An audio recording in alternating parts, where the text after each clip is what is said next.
The room is quiet now. Too quiet for a man who once filled it with laughter, arguments, ideas, flying faster than anyone could catch them. After his death, the stories didn't stop, but the truth stayed buried.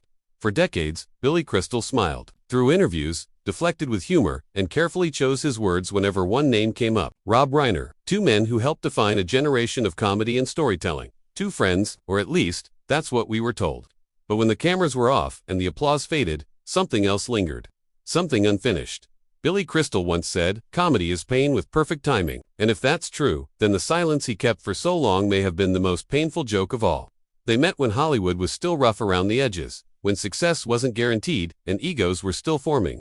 Rob Reiner, confident, driven, already carrying the weight of a famous last name. Billy Crystal, sharp, fast, hungry, masking insecurity with brilliance. Together, they created moments that felt effortless.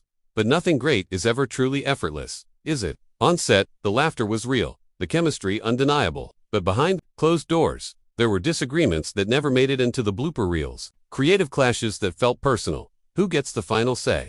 Whose vision matters more?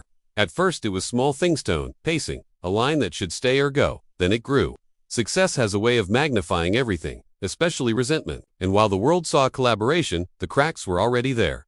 Years passed. Careers soared. Awards stacked up. Interviews came and went. Whenever asked about Rob Reiner, Billy Crystal smiled. He always smiled. He spoke about respect, about shared history, about gratitude. But there was a pause. Just a fraction too long. A pause most people missed. But it was there. What was he holding back? And why? After Rob Reiner's death, something shifted.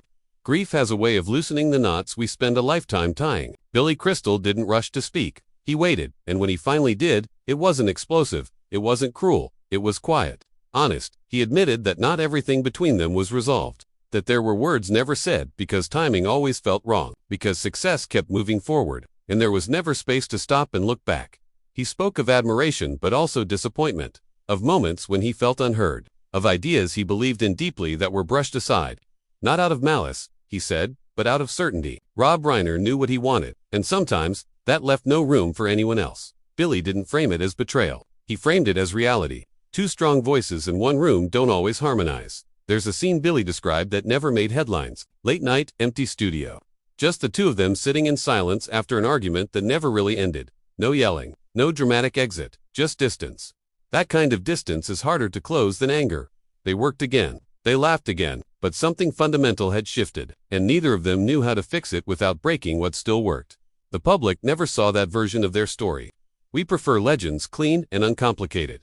Friends forever. Creative soulmates. But Billy admitted that what haunted him most wasn't what went wrong, it was what he avoided. The conversations he postponed. The honesty he wrapped in jokes. The belief that there would always be more time. When Rob Reiner died, that illusion disappeared. Billy Crystal said grief didn't arrive all at once. It came in waves. A line they once argued over. A joke that only Rob would have laughed at. A memory that suddenly felt unfinished. And with that grief came clarity. The truth wasn't that they failed each other. The truth was that they were human, navigating ego, ambition, and fear in an industry that rewards silence more than vulnerability. He didn't speak to clear his conscience. He spoke because the story mattered. Because pretending everything was perfect felt like another lie, and because maybe someone listening would hear themselves in it.